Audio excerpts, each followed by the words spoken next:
Question number 1. A shopkeeper mixes two varieties of wheat worth 60 rupees per kg and 90 rupees per kg respectively in the ratio C is to D respectively. If the average cost of the mixture is 68 rupees per kg, then find the value of D is to C. First variety की cost price दी है 60 rupees पर KG और second variety की cost price दी है 90 rupees पर KG और मिक्सचर की कॉस्ट प्राइस दी गई है 68 रुपीज़ पर केजी। तो ये आ जाएगा 90 माइनस 68 यानी कि 22 और ये आ जाएगा 68 माइनस 60 यानी कि 8। यानी फर्स्ट और सेकंड वैराइटीज़ का रेशियो है 11:4 यानी ये एवरेज है C/D, इसलिए D/C आ जाएगा 4:11। Option number B. Question number 2. In an examination, Sudhir received 42% of total marks and failed by 15 marks. The marks of Ankit were 33.33% more than that of Sudhir and received 20 marks more than the pass marks. In the examination, pass marks is how much less than that of total marks. मान लेते हैं total marks 100% है और सुधीर को 42% marks मिले और वो 15 marks से फेल हो गया, यानी कि इसमें 15 ऐड कर देंगे तो ये पासिंग मार्क्स आ जाएंगे। और अंकित ने सुधीर से 33.33% मोर मार्क्स स्कोर किए हैं, यानी कि सुधीर के मार्क्स का 4/3 अंकित को मार्क्स मिले होंगे, ये आ जाएगा 56%। यानी अंकित को 56% मार्क्स मिले और ये 20 मार्क्स पासिंग मार्क्स से ज़्यादा है, यानी कि 20 इसमें से माइनस कर देंगे तो ये पासिंग मार्क्स आ जाएंगे। इन दोनों को इक्वेट कर देंगे, आ जाएगा 42% प्लस 15 इक्वल्स टू 56% माइनस 20 यानी 14% इक्वल्स टू 35। तो यहाँ से 100% की वैल्यू आ जाएगी 35/14 इंटू 100, यह आ जाएगा 250। यानी कि टोटल मार्क्स 250 थे तो पासिंग मार्क्स आ जाएंगे 250 का 42% प्लस 15 यानी कि ये आ जाएंगे 120। और उसने पूछा है पासिंग मार्क्स टोटल मार्क्स से कितने कम हैं। टोटल मार्क्स हैं 250, इसमें से 120 माइनस कर देंगे तो ये आ जाएंगे 130 marks. Question number 3. Mark price of an item is 580 more than its cost price and selling price is 40% off its mark price. If the shopkeeper earned a profit of 12.5% on selling the item, then find the amount of discount given on it. 40% की fraction value होती है 2/5, यानी कि mark price अगर 5 unit है तो selling price 2 unit होगी और प्रॉफिट हुआ है 12.5%, यानी कि इसकी फ्रैक्शन वैल्यू होती है 1/8, यानी कि कॉस्ट प्राइस 8 यूनिट थी और उसको 9 यूनिट में सेल कर दिया। तो सेलिंग प्राइस दोनों कंडीशंस में सेम कर लेंगे, यहाँ 9 से मल्टीप्लाई कर देंगे तो यहाँ भी 9 से मल्टीप्लाई करना पड़ेगा और यहाँ 2 से मल्टीप्लाई करेंगे तो यहाँ भी 2 से मल्टीप्लाई करना पड़ेगा, यानी कि मार्क प्राइस आ जाएगा 45 और सेलिंग प्राइस आ जाएगी 18 और कॉस्ट प्राइस आ जाएगी 6। और उसने कहा है मार्क प्राइस कॉस्ट प्राइस से 580 रुपीज़ ज़्यादा है और यहाँ पर मार्क प्राइस 29 यूनिट ज़्यादा है, यानी कि 29 यूनिट की वैल्यू 580 है।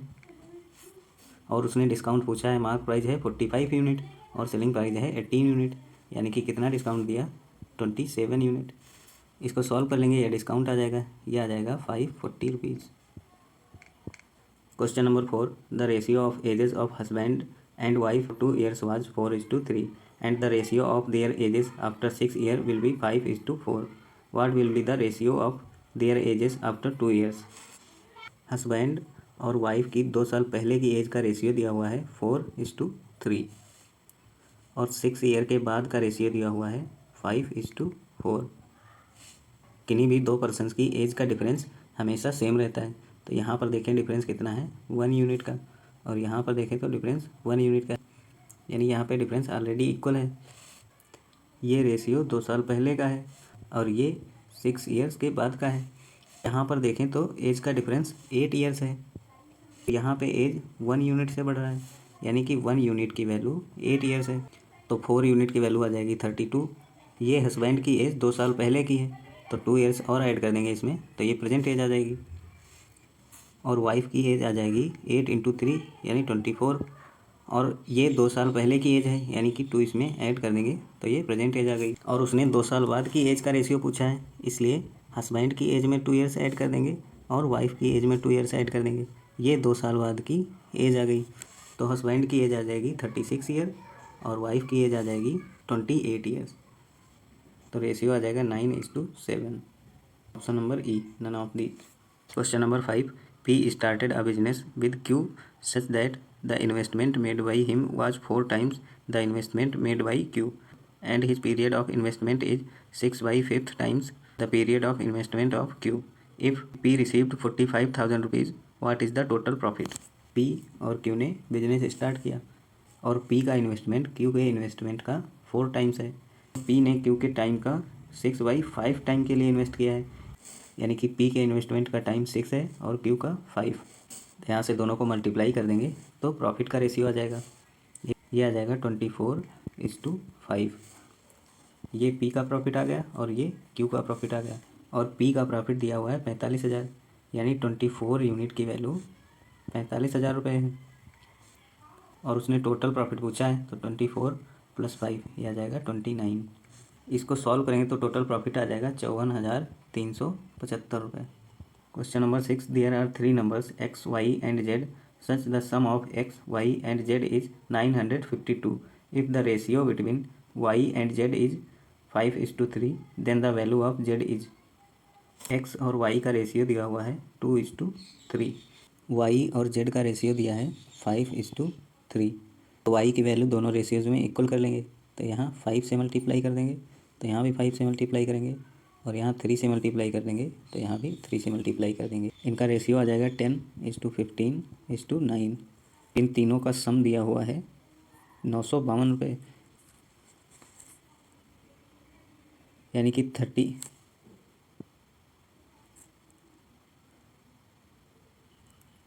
इनका सम आ जाएगा 34 यूनिट, यानी 34 यूनिट की वैल्यू 952 है।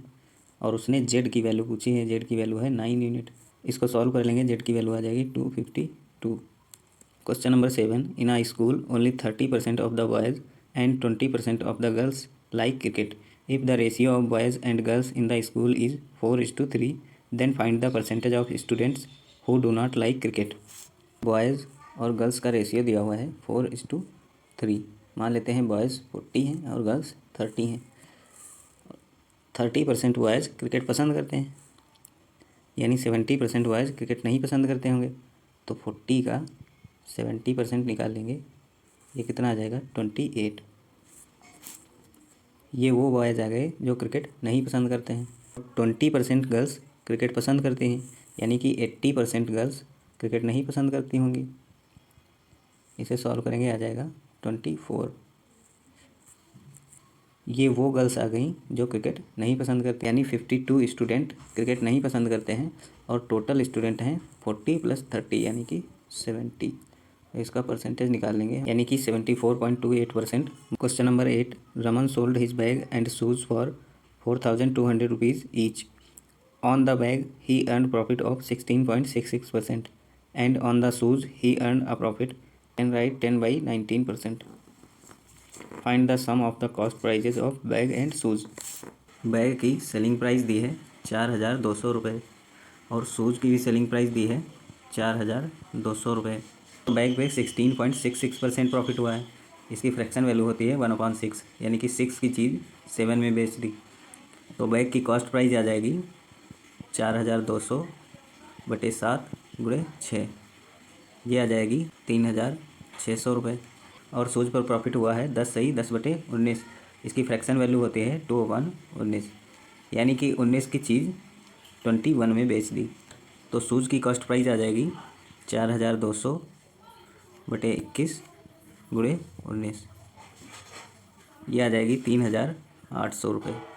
और उसने दोनों की कॉस्ट प्राइस का सम पूछा है, तो बैग की कॉस्ट प्राइस है 3,600 रुपये और शूज़ की कॉस्ट प्राइस है 3,800 रुपये, यानी कि सम आ जाएगा 7,400 रुपये। Question number 9, a women invested money in 2 schemes A and B in the ratio 3:2 respectively. Ratio of rate of interest in scheme A and B is 1:2 respectively. Simple interest received from scheme A is 1/5 of the simple interest received from B. Find the ratio of time period for which money is invested in scheme A and scheme B. Scheme A और scheme B में invested principal का ratio दिया हुआ है 3:2 और rate of interest का ratio दिया हुआ है 1:2। मान लेते हैं स्कीम ए में T1 समय के लिए इन्वेस्ट किया गया था और स्कीम बी में T2 समय के लिए इन्वेस्ट किया गया था। इनको मल्टीप्लाई कर देंगे तो इंटरेस्ट का रेशियो आ जाएगा, ये आ जाएगा 3T1:4T2। दिया हुआ है स्कीम ए का इंटरेस्ट स्कीम बी से 1/5 है, यानी कि स्कीम बी का इंटरेस्ट 5 यूनिट है और स्कीम ए का इंटरेस्ट 1 यूनिट है। यह आ जाएगा 3T1/4T2 इक्वल्स टू 1/5,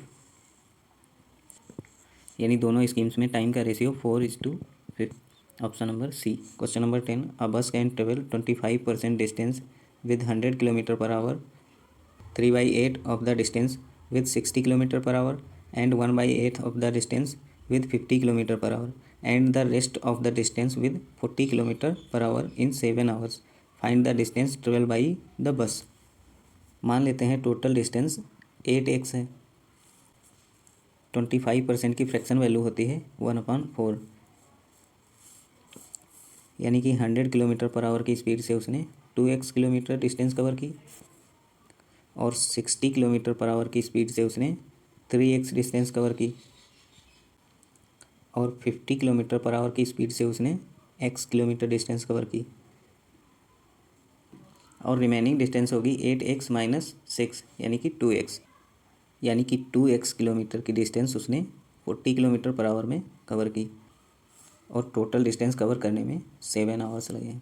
यहाँ से x/10 कॉमन ले लेंगे, यह आ जाएगा 1/5 plus 1/2 plus 1/5 plus 1/2 equals to 7। x/10 10 LCM ले लेंगे, यह आ जाएगा 2 + 5 + 2 + 5 इक्वल्स टू 7। x की वैल्यू आ जाएगी 50, 8 × 50 यानी 400 किलोमीटर।